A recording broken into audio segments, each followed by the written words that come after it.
Hello, everybody. I'm Stefano del Prato. I'm a professor at the University of Pisa and the Sant'Anna School of Advanced Studies of Pisa in Italy. Now, first of all, I'd really like to thank the organizer and the scientific committee for inviting me to discuss with you the new form of treatment and to take a little bit of a look into what could be the future. These are my conflict of interest. Now, let me start, from if you allow me, a sort of romantic view of what has been medicine till some time ago.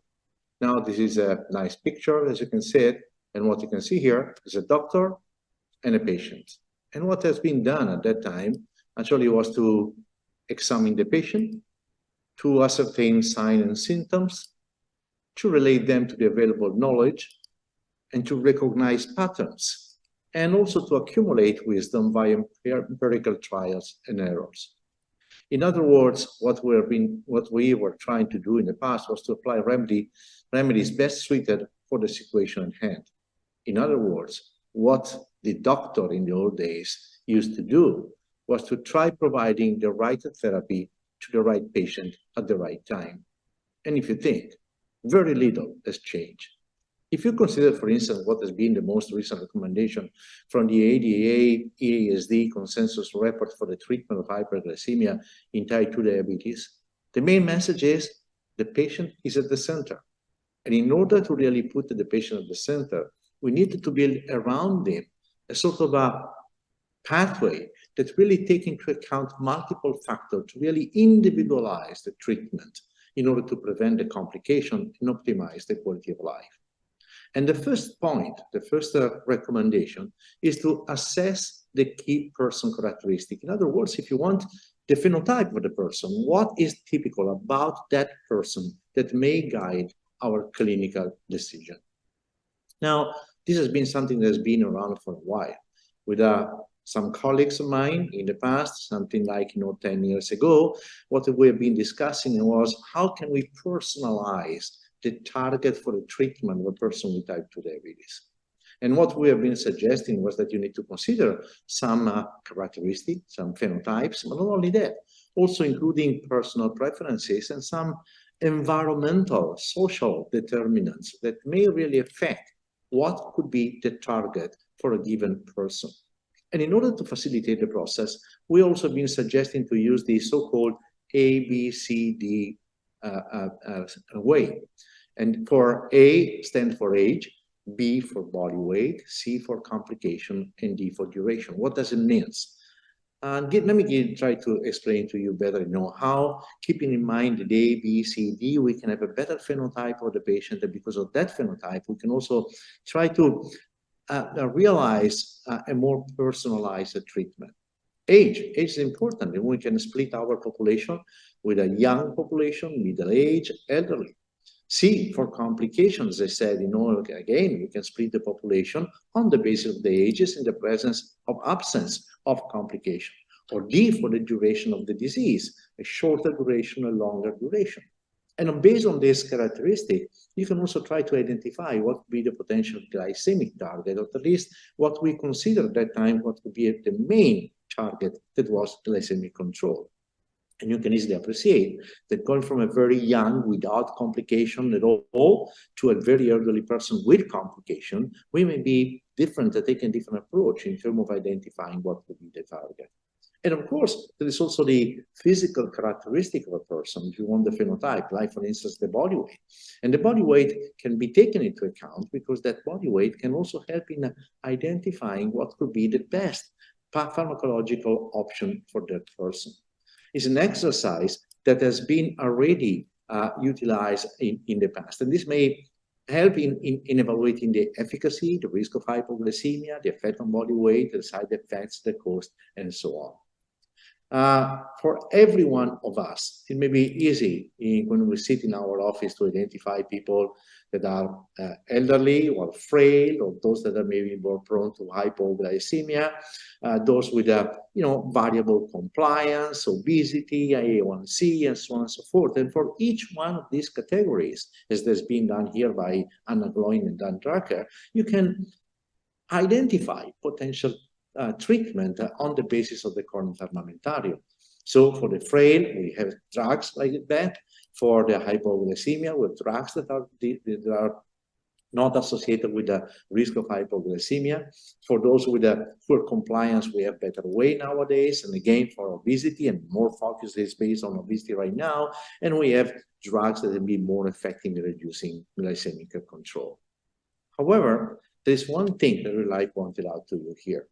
You can see that there are elements to identify characteristics of a person's diabetes and to try to link those elements with the available pharmacological options. But I think that you can also appreciate that the decision is really largely based on the personal view, on the personal experience, on how much we know about our patient, our person with the diabetes, and about the pharmacological options. But this may be not the best way to go. You may remember that one of the past ADA is the consensus was really referring to a patient-centered approach. But with this variability in the judgment, in the definition of the phenotype, and in definition of what could be the best treatment for that specific phenotype, it's easy to move from a patient-centered to a doctor-centered approach. And I'm going to give you a little bit of evidence for that. Now, some years ago, together with a good friend of mine, Professor Itamar Raz from Israel, we decided to really try to pose a question, inviting 244 key worldwide opinion leading diabetologists. So we contacted all of them. So the GOTA, the best diabetologists in the world. And we had 151 of them responding and accepting to respond to 2 surveys. The first one, we were asking them to rank 11 parameters affecting patient A1C target selection. And the second one was defining what would be the specific target that they would select in 6 different clinical cases. So we provided them with 6 vignettes with 6 different type of patients. Now, what could be the response to this request? So remember, these are the top diabetologists in the world, the ones with the best knowledge, the ones that we are reading about and where we're trying to learn from. So let me start, from what could be the A1C target for those 6 clinical cases. I'm not going to tell you about the specific cases, but I'm going to point out to you here, just take just for example, case 3. Now, and here what you see is the average A1C that has been considered a target by these 151 top clinical diabetologists in the world. But also, please realize what is the dispersion here. What is the variance of the response? You can see here that there are some of these top diabetologists considering that the proper A1C target for this case 3 was 8.5, and somebody else who believe that the target should be 5.5%, normal glycemic control. And this kind of a variability in the perception and identification of the response is also very the one we have been asking about, ranking the parameters for selecting drugs on the basis of some specific characteristic. And you can see just an example again, consider risk of hypoglycemia from treatment. And what you can see once again here is a lot of variability. In average, is in the middle of what would be considered, hypoglycemia in determining the risk for a patient. But you can see that someone considered hypoglycemia on the top of the element for the validation, and somebody else, that considered that hypoglycemia, yes, is a matter of concern, but it should not be the main issue in selecting a treatment for people with diabetes.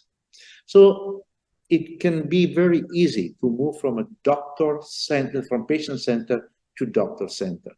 And this is not because there is lack of knowledge, but simply because it's not that simple to characterize an individual with type 2 diabetes. And when we do that, really what we try to do is to put together a puzzle that is made of multiple parameters, multiple issues, multiple topics that really try to design the shape of that specific person. You can see here a number of them. And if you think this is complex enough, now you also have to take into consideration that all these tiles here represents something that we can immediately appreciate to some extent, the presence of CKD, or the age, or the risk of hypoglycemia, or the failure to a treatment. What we do not perceive is another method of complication in type 2 diabetes, which is the complexity of the pathogenesis. And it really was the merit of Dr. De Fronzo to highlight that together with the impairment in insulin secretion and impermanent insulin sensitivity, many other factors, many other conditions contributes to hyperglycemia. And if you want to really achieve normal glycemia, most likely it's very difficult to do that. If we just tackle one of these mechanisms, we probably need to tackle more than one. And that's actually what we try to prove with the VERIFY trial. You may remember the VERIFY trial was a trial where people with newly diagnosed diabetes were treated either with monotherapy metformin or with an early combination of metformin and DPP-4 inhibitor.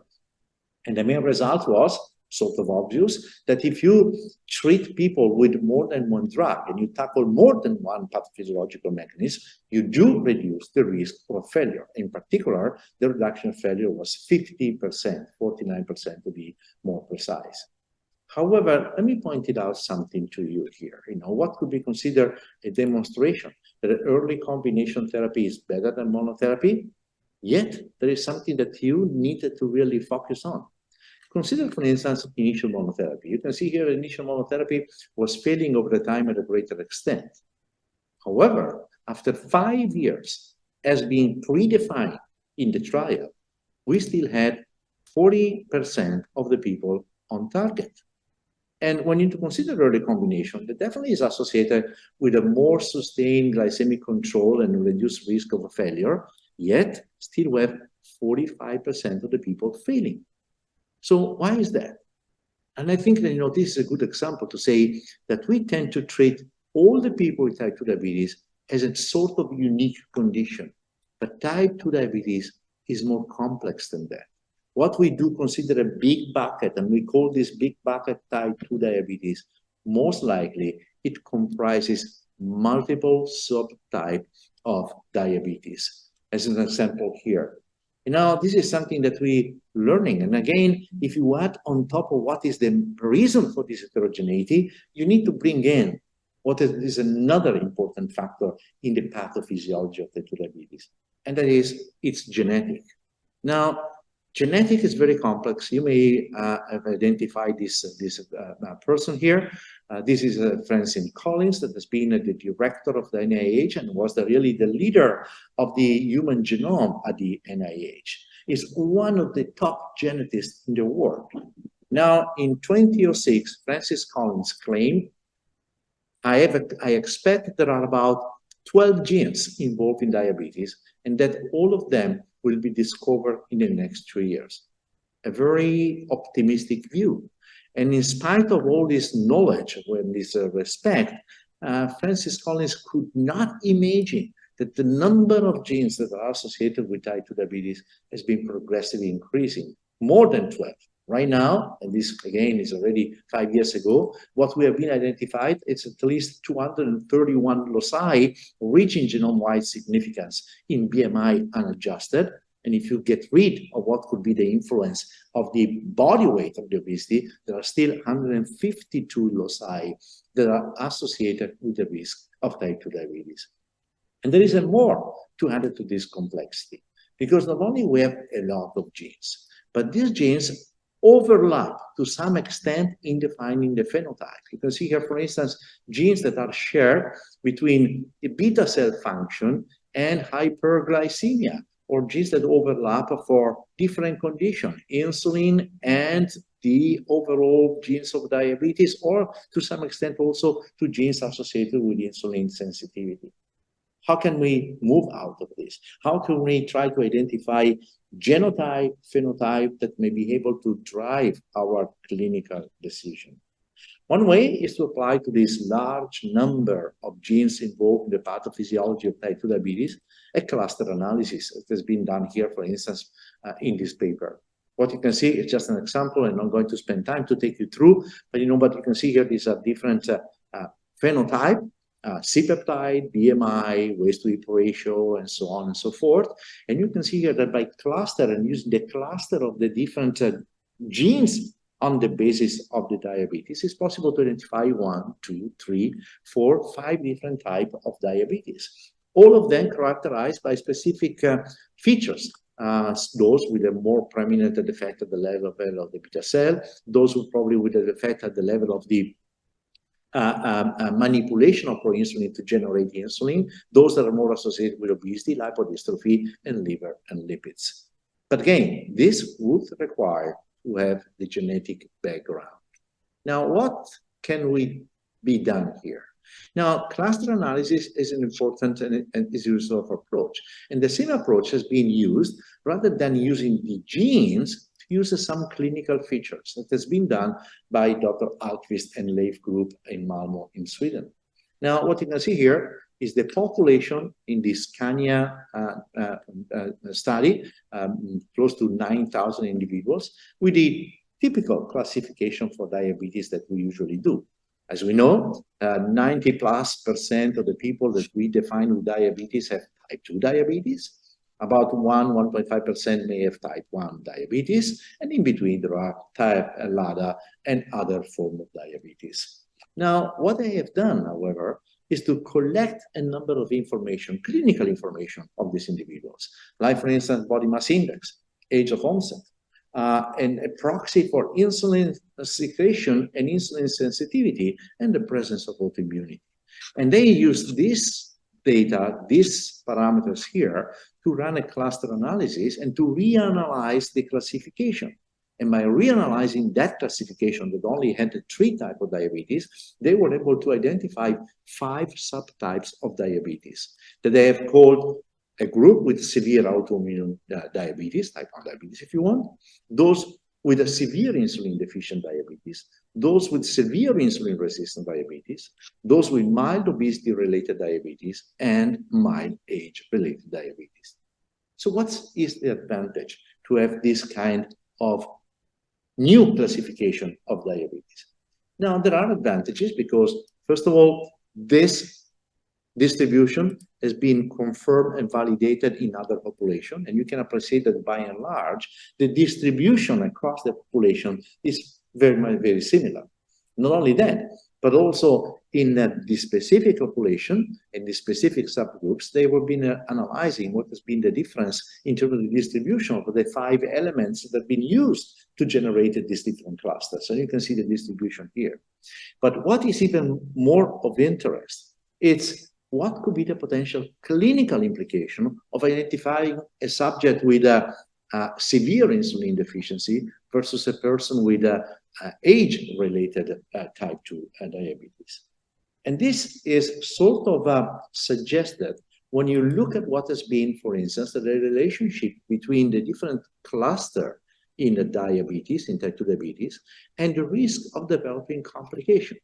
Now, just to make a long story short, forget what is in specific, you know, what the green line refers in terms of the type of diabetes or the red one.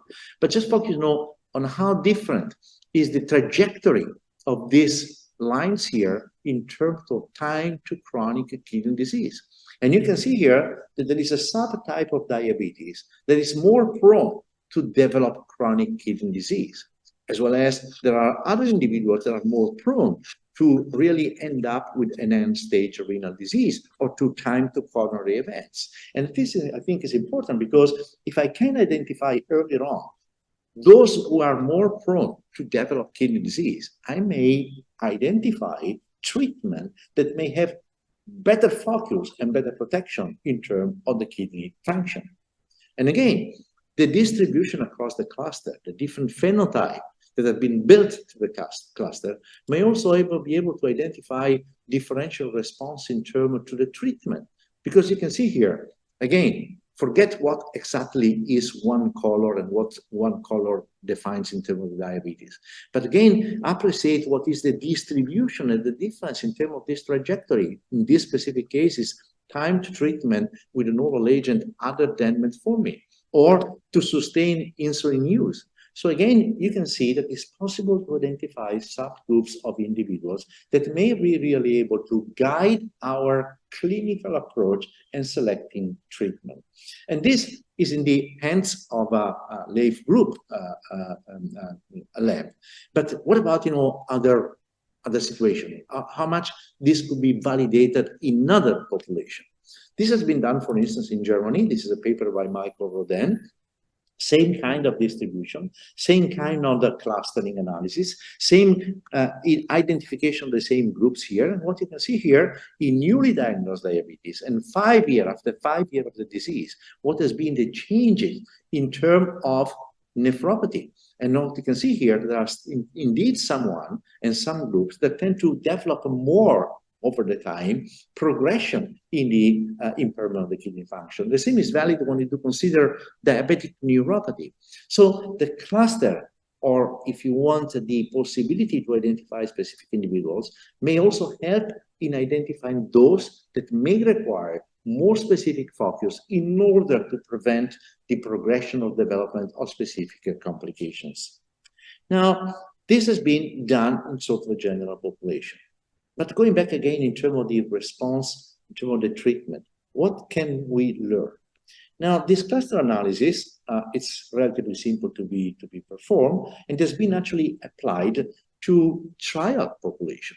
This is an example. This is the ORIGIN trial. You may remember the ORIGIN trial was a trial that was analyzing the safety and efficacy of insulin treatment, glargine treatment in people with a very early stage of the disease. And you can see here that once again, even within this population, that was a wide population because it was a multi-center trial, it is possible to identify the usual 4-5 cluster of people with diabetes. And you can see here the distribution in terms of all the different elements. But what is of interest here is not exactly, again, their distribution, but actually in a trial that was testing an intervention, a pharmacological intervention. What can we learn? And you can see here, for instance, in that population, in which cardiovascular outcome had been adjudicated together with other complications like macrobilminuria, CKD, or retinopathy, the distribution as compared to the cluster number 4, the age-related diabetes, what has been the different behavior in terms of the risk? And you can appreciate that there is a sort of variability. Look, for instance, here, retinopathy. You can see this group here is behaving quite differently from others. Look here in terms of, for instance, progression to CKD, in this case, progression to CKD 3B. And you can see again that there is a difference in the distribution. And this group here is not the same as up here. So the retinopathy and the kidney disease respond in a different manner. So I gained as a proof that we may be able to identify people in a more specific manner, and because of that, being able to treat them in a more proper manner. But also what is interesting here is to see to which extent the cluster may project in terms of what could be the pharmacological outcome, the glycemic control. And what you can see here, once again, is the distribution in terms of risk for hypoglycemia on the basis of the treatment of glargine or standard of care. And what you can appreciate, once again, that the 4 different clusters, the 5 different clusters, behave in a different way with respect to risk of hyperglycemia. And also you can see there is a certain degree of concordance between the placebo and the treatment with insulin, suggesting that this really is sort of intrinsic to the specificity of those people with those characteristics as depicted by the cluster. So the cluster may seem to be the way to go. But the cluster still is subject to some variability, because the cluster, as we have been discussing, is based on some specific characteristic, the presence of antibodies, the age, and the body weight, and so on and so forth. This kind of exercise in identifying subcluster within the larger population of type 2 diabetes has been an exercise performed by many investigators. And of course, all of them have been using parameters that were the parameters they had at hand. And what you can appreciate here is that on the basis of the parameters and the number of the parameters, there is some changes in the distribution of the cluster. So maybe the clinical parameters, the one that we have in the lab, may not be sufficient to be precise enough to picture what is the complexity of the disease and the identification of specific subgroups. And this is made even more complex if you do consider that this cluster or the belonging to a cluster may change over the time. Again, this is a study by Marco Roden, and you can see here what has been the migration from one cluster to another. So in other words, there is a potential change and moving from one cluster to another, and we don't know if moving from one cluster to another may be associated also with a change or the associated features, like for instance, response to the treatment or the risk of progression of complication. So all this just to bring up a concept, and the concept is what we have been discussing so far is cluster using a sort of a simple approach, using simple biomarkers that are easy to collect. But in order to appreciate, in order to gain, most likely, a better clinical implication of the identification of subgroups in the population of type 2 diabetes, we may probably need to have a complex approach that take into account not only what is the phenotype, but also that other parameters that belongs to the biology of the system, together with the interaction of the biology with a number of environmental conditions. And think about the environmental condition and how we may are in the position nowadays to really learn more how our system is reacting and interacting with the environment. Because now we have multiple ways to really collect information about our system, our biological system, react to. And by learning more on that, maybe we are able to define to a better extent what is the specificity and the characteristic and the features of a given individual with diabetes. Just as an example, I think that you also are using more and more flash continuous glucose monitoring. But now, flash continuous glucose monitoring is an interesting way to really differentiate different glucotypes. What has been done here, for instance, was to monitor glucose in people with pre-diabetes.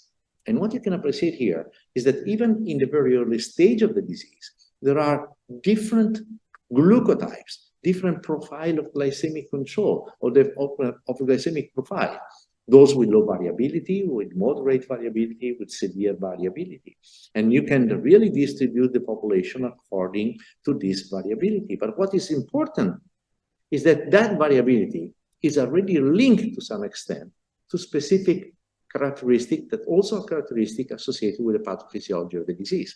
Look, for instance, here, what is the association of low variability with respect to insulin sensitivity, to fasting insulin concentration, insulin secretion, and so on and so forth. And you can appreciate how the low variability is very much distinct as compared to the severe variability. And you can also appreciate how the glucotype may be directly related to the overall glucose tolerance.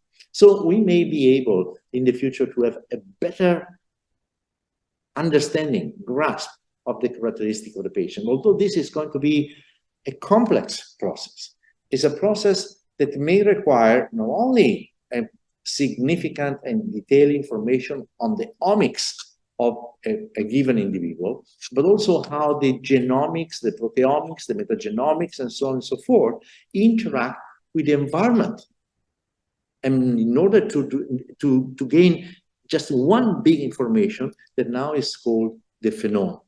And the phenome may be important because for each individual, we can have a specific signature, and those signature may become part of a major network. So for each one of the patients, we have specific and detailed description that may allow us to understand the heterogeneity of type 2 diabetes, allow us to understand the pharmacy of type 2 diabetes, understand and relate this to other information that are generated by healthcare providers, and also to improve what is the characteristic and the outcome for all these people. And all this big information, that is not just the information on the individual, but it's information in the general population, will generate huge data that can be evaluated through artificial intelligence-powered decision-making. And that may help us really to drive what could be the treatment in the future. In other words, this artificial intelligence may help us in the future to digest a large number of data generated by the omics and generated by all the information that we are collecting from all different sensors and way to collect information. And through this process, we may be able in the future to have a personalized promotion and a much better effect in terms of protection in chronic kidney disease, in chronic disease, and in prevention of chronic disease. So what I'm trying to suggest to you is that right now we are starting appreciating that there is heterogeneity within the population with type 2 diabetes. But for instance, this cluster analysis, which is based on clinical data, may be made even more powerful if it is going to be added in with other information like digital phenotyping, genetics and omics, pharmacogenomics, electronic clinical data, sensor-based behavioral monitoring. The final result of all this is that we may be able to identify specific subgroups, and because of that, be able to come up with a new diabetes taxonomy, a new classification for type 2 diabetes, which is not just an intellectual exercise, a scientific exercise, but become more important because based on that new diabetes taxonomy, we may have now a way to really go for a personalized treatment, to identify a more timely treatment initiation and treatment modification, and in order to really provide better protection with people with type 2 diabetes. So this where we may be. But you know, this, if you think, is not that far away from what has been the concept that really has been driving and informing our activity throughout the centuries. We have always been trying to provide the right therapy for the right patient at the right time. Although maybe in the future, this will be done in a different manner with more technology involved. But now that is the future. What about today?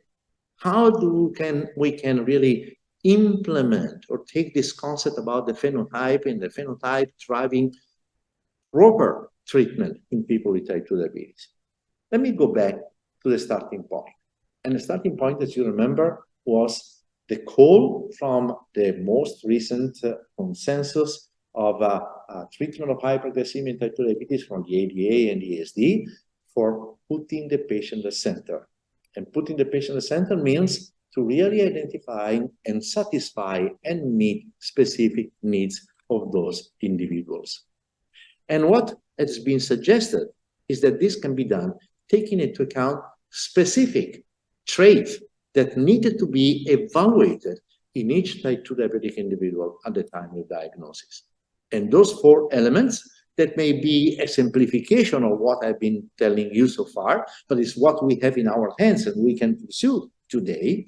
It's the glycemic control, is the body weight, is the cardiovascular risk factor, is the assessment of the a critical organ like the cardiorenal system.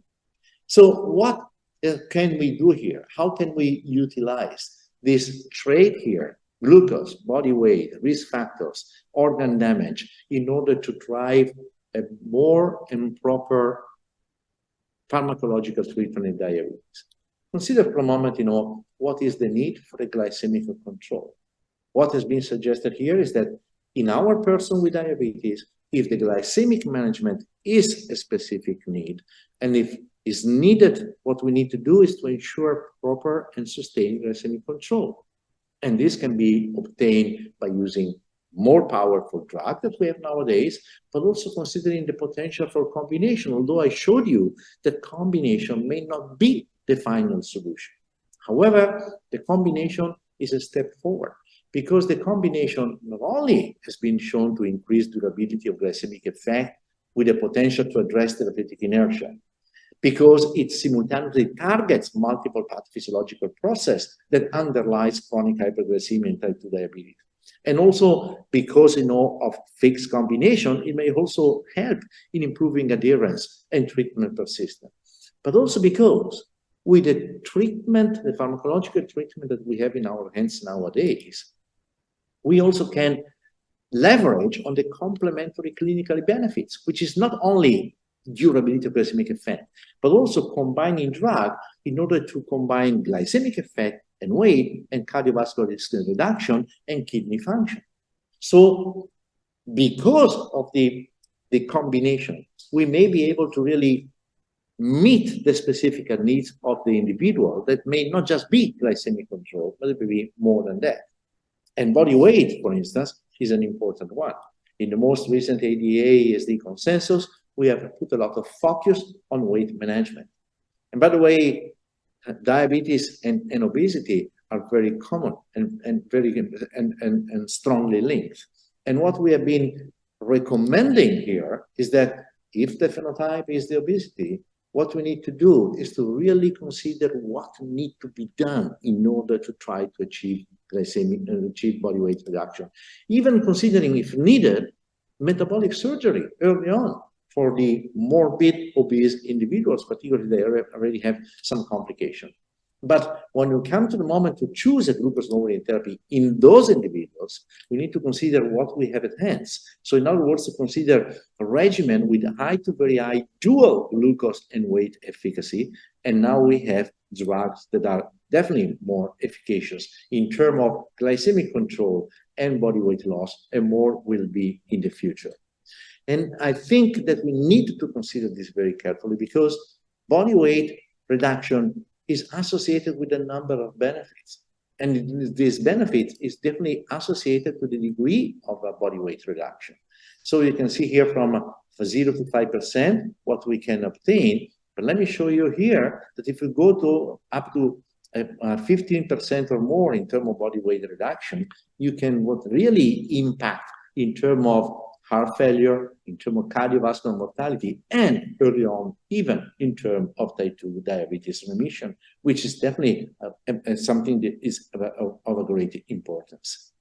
But what also you can appreciate here is that the body weight reduction impacts also in terms of cardiovascular disease and cardiovascular risk factors. And cardiovascular risk factors is the other element, is the other potential characteristic, phenotype, part of the phenotype of the individuals that we need to consider. And those are the traditional cardiovascular risk factors. But now what we have learned is that there is more than just these cardiovascular risk factors. What we have learning more and more is that there are other conditions associated with type 2 diabetes that may increase cardiovascular risk. Like, for instance, fat in the liver, ectopic fat, or, which is becoming, to my eyes at least, quite important for a reason that I'm going to try to convey to you in a moment, the microvascular disease, and in particular, the impairment in the kidney function. Let me remind you that impaired kidney function, and in particular, reduction in the glomerular filtration rate and increase in the albumin excretion rate are two independent cardiovascular risk factors. And you can see here how nicely or how badly, better, the progressive loss in filtration rate and the progressive increase in albumin excretion rate is strongly and linearly associated with cardiovascular mortality, with coronary heart disease, with heart failure, and so on and so forth. So there is a strong association between kidney function and cardiovascular risk. But what we have nowadays, better way to really try to impact on these parameters that are independent cardiovascular risk factors. These are data derived from DECLARE. You remember DECLARE was a study that looked at the effect of dapagliflozin on cardiovascular outcomes. But what has been done here was to look at what is the effect of SGLT2 inhibition in the slope of GFR. And what you can see here is that irrespective of the class of the kidney function you are in at the start of the treatment, reduced or normal, you do reduce the progression of loss of GFR over the time. And this is true when you do consider classes or stratification for GFR. But it's also true if you do consider stratification without administration rate. You can appreciate here, once again, that there is a significant slowing down in the loss of GFR, or independent of the KDIGO classification. And if you do consider people with very low risk with a GFR greater than 90 and an administration rate which is perfectly normal, you still have protective effect. So we have a way really to slow down the progression of impairment in the kidney function, which is, as I repeat, an independent cardiovascular risk factor. And this is with respect to the GFR. What about administration rate, which is the other independent cardiovascular risk factor?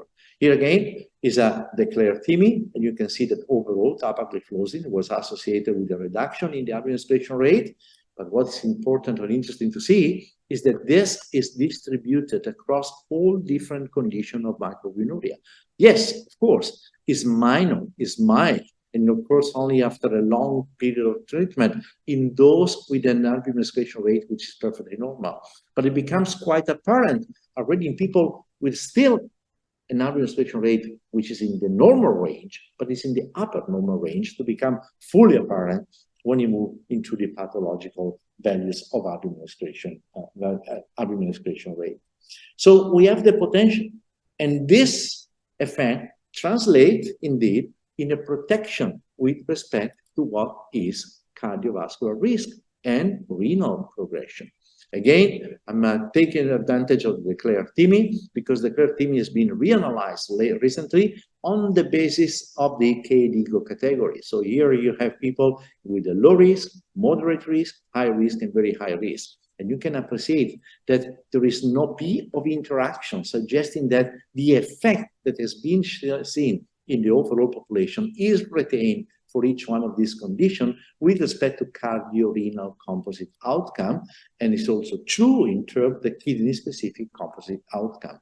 So even in those people with a very low risk of a progression, they still retain a significant protection in terms of the cardiovascular risk protection. To the point that what we have been suggesting is that when the phenotype of the person that we are analyzing is characterized already by the presence of an end organ damage, what is the suggestion? The recommendation is to use an SGLT2 in those people with a CKD.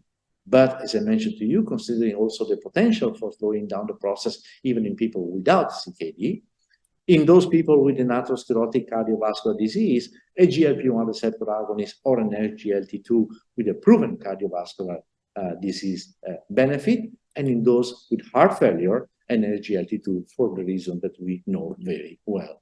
And the recommendation is such that, and because the effect of the GLP-1 receptor agonist and SGLT2 most likely goes beyond their glycemic ability, the glycemic efficacy, that this treatment should be initiated in those people with the phenotype characterized by an organ damage, irrespective of the background metformin, because you can see here that the effect is retained in those with and without metformin, both for SGLT2 inhibitors and GLP-1 receptor agonists, and irrespective of the baseline A1C.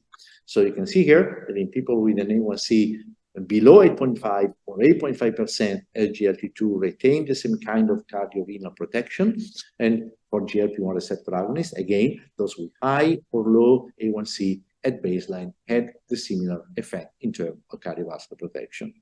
So in other words, we may be looking in the future to a more sophisticated and more appropriate, I believe, way to subclassify the different phenotype of people with type 2 diabetes in order to address specific needs with a specific treatment. But now we have a way to act based on some simple element of the phenotype, like the glycemic control, the body weight, the cardiovascular risk factor profile, the end organ damage, and because of that, now we also have a better opportunity for that treatment.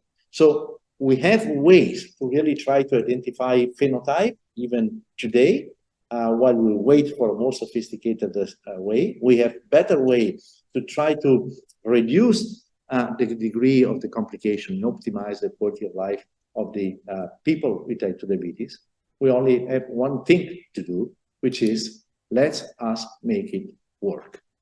And with that, I stop here. And I really like to thank you again for your attention and for this kind of invitation. Although I must confess that I hope the next time to be able to visit your beautiful country. Thank you.